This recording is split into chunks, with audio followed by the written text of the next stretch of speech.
Wait, I go pay your money. Not be only 6 months. 6 months and 2 weeks. Now they owe you money.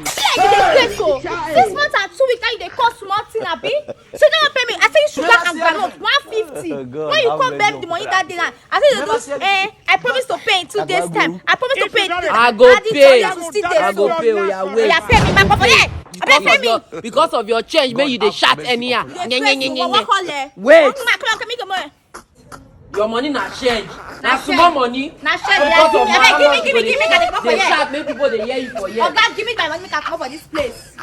Bako, Oh, now what's happen? go get me 150 18 time. We gonna we go knock you now. Maggie 150. Just 150. Hey, other scene. You know say good name.